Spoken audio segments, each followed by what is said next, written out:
नमस्कार दर्शकों। आज की हमारी कहानी का नाम है बहू जैसा प्यार। संगीता की सास ने उसे ये क्यों कहा कि वो उसे बेटी जैसा नहीं बहू जैसा ही प्यार देगी। उनके इस बात का संगीता पर क्या असर हुआ? क्या मैं आपको मम्मी क्या बुला सकती हूँ? काश ऐसी सास भगवान सबको दे। संगीता, मैं तुम्हें यह नहीं कहूँगी कि मैं तुम्हें बहू नहीं बेटी ही मानूंगी। बेटी बेटी होती है और बहू बहू होती है। मैं तुम्हें बेटी जैसा प्यार नहीं दूंगी, मैं तुम्हें बहू जैसा प्यार ही दूंगी।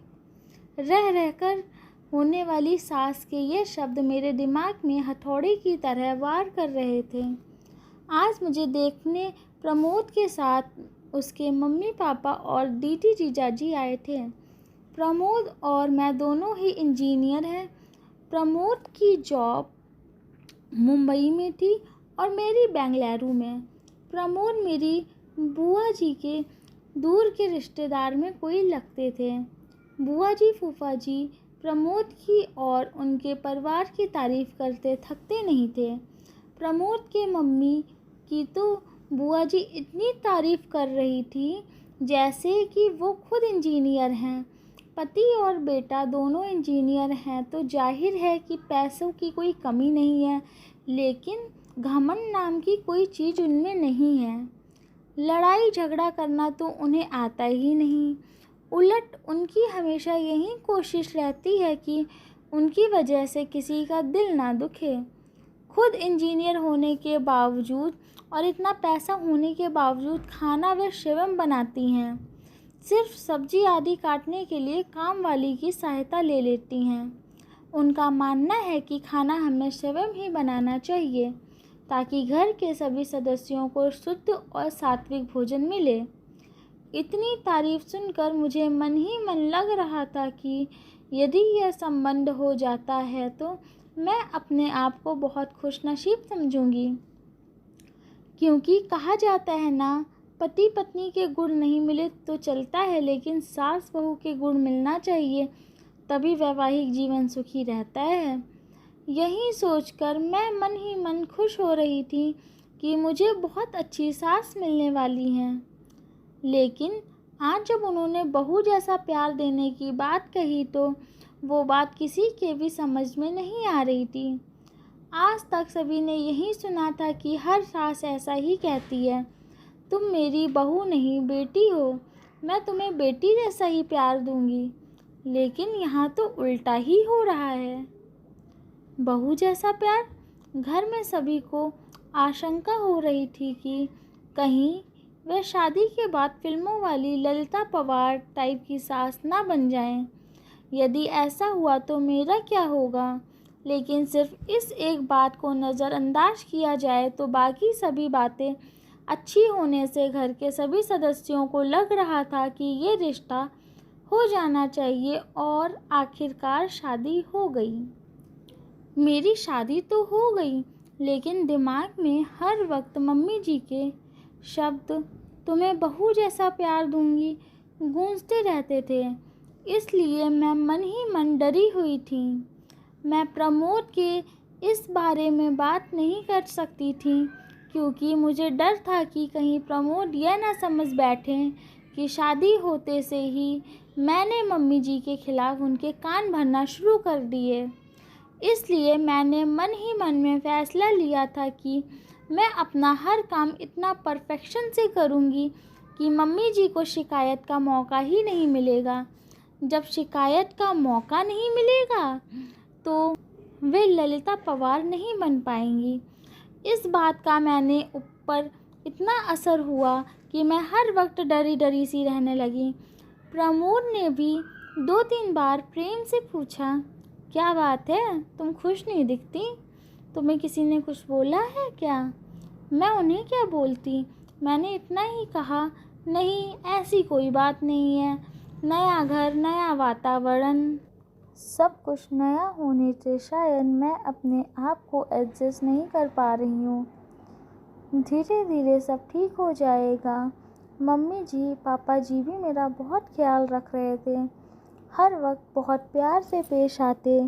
लेकिन मेरे मन में जो बहू जैसा प्यार की गांठ बैठ चुकी थी वो निकल ही नहीं पा रही थी। सब लोग कहते हैं ना कि शादी के बाद कुछ दिनों तक तो ससुराल में सभी लोग अच्छे से ही रहते हैं। असलियत तो धीरे धीरे सामने आती है। अभी तो शुरुआत है, इसलिए ये लोग प्यार जता रहे हैं। धीरे धीरे मेरा मन इन्हीं सब आशंकाओं से ग्रस्त हो रहने लगा। शादी के 8-10 दिनों के बाद की बात है। मैं चाय बनाने के लिए दूध के गंज 3 लीटर दूध था में से दूध निकालने लगी तो ना जाने कैसे क्या मेरे हाथ से संसी बराबर पकड़ी नहीं गई और गंज हाथ से छूट गया। पूरा का पूरा गरम गरम दूध नीचे गिर गया। मैं इतनी ज़्यादा डर गई कि पूछो मत। कहाँ तो मैं सोच रही थी कि मैं हर काम पूरी परफेक्शन से करूँगी और कहाँ ये दूध। उसमें भी ख़ास बात यह थी कि दूध वाला दिन में सिर्फ एक बार सुबह ही दूध लाता था। पैकेट के दूध में मिलावट होने से वो घर में नहीं लाते थे। सभी लोग चाय का इंतज़ार कर रहे थे।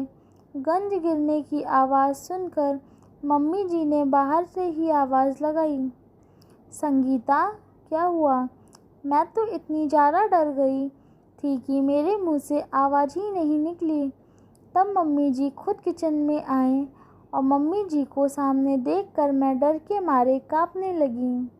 मुझे लगा कि अब वह ज़रूर ललता पावर बन जाएंगी, क्योंकि अब कल सुबह तक किसी को भी चाय नसीब नहीं होने वाली और सभी को चाय पीने की आदत है।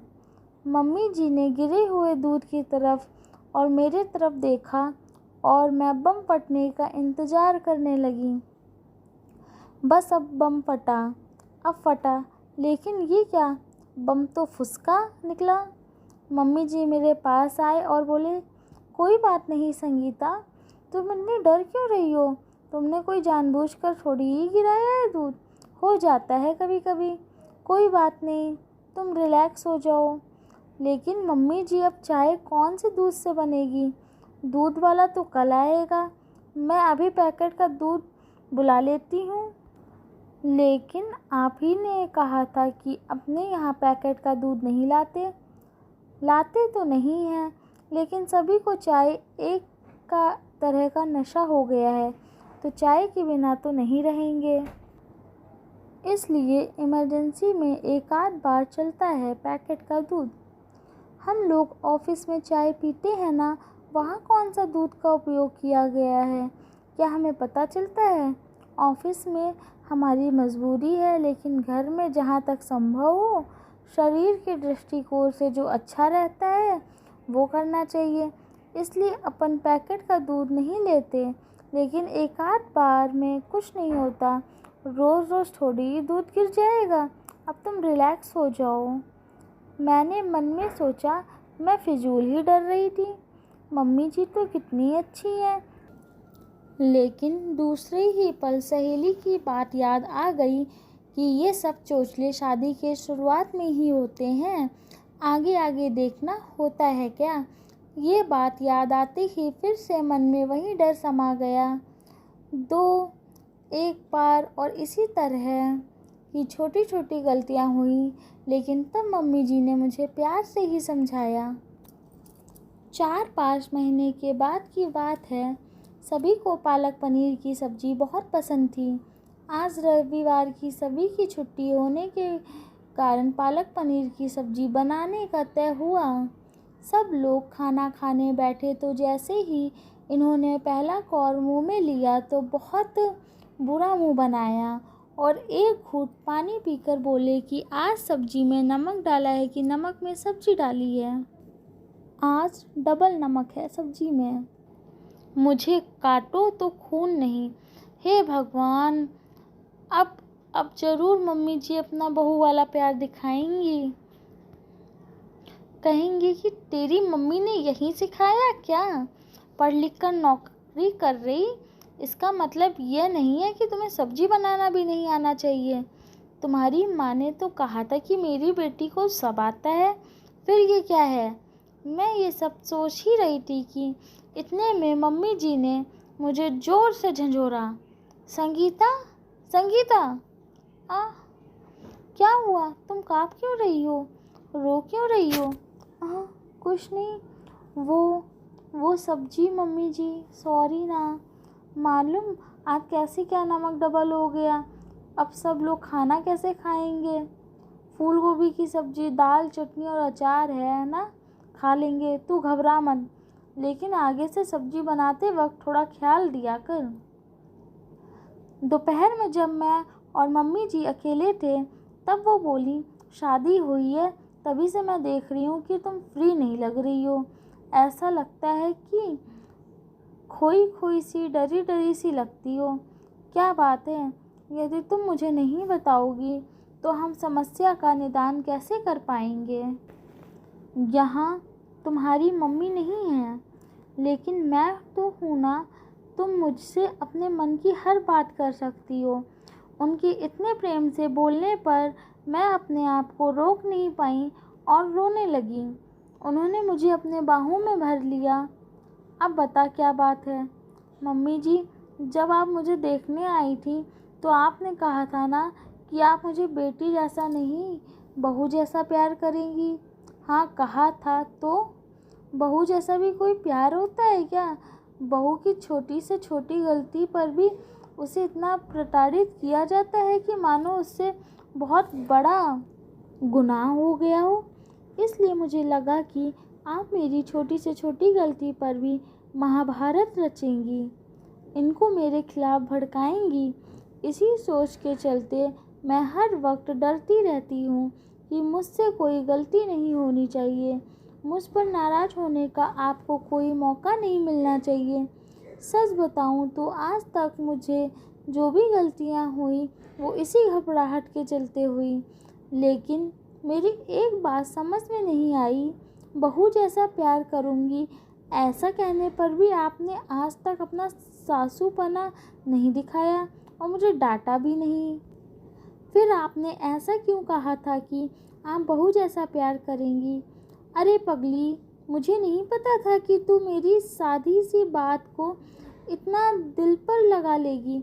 एक बात बता, क्या कभी तूने किसी माँ को अपनी बेटी से ये कहते हुए सुना है कि वो उसे बहू जैसा प्यार करेगी?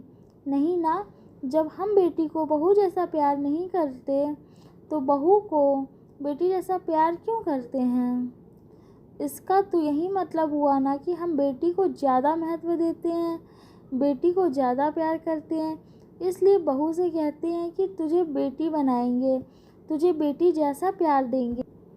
यदि हम बेटा और बेटी दोनों को समान समझते हैं तो बेटी को बेटी जैसा प्यार क्यों नहीं दे सकते? मेरी नज़र में जिस तरह बेटी का अपना एक अलग अस्तित्व है, उसी तरह बहू का भी अपना एक अलग अस्तित्व है। मैं बहू को बेटी से किसी भी मामले में कम नहीं समझती। इसलिए मैंने कहा था कि मैं तुम्हें बेटी जैसा नहीं, बहू जैसा प्यार दूंगी। मुझे क्या पता था कि तू उसका गलत मतलब लगा के वह बात दिल को लगा लेगी। चल अब आंसू पोंछ, नहीं तो मैं सचमुच में फिल्मों वाली ललिता पवार बन जाऊंगी। उन्होंने ये बात इस अंदाज में कही कि हंसते हंसते हम दोनों का बुरा हाल हो गया। आज मुझे पता चला कि बहू वाला प्यार भी होता है। धन्यवाद। अगर आपको हमारी कहानी पसंद आई हो तो वीडियो को लाइक करें, कमेंट करें, शेयर करें और चैनल को सब्सक्राइब करें।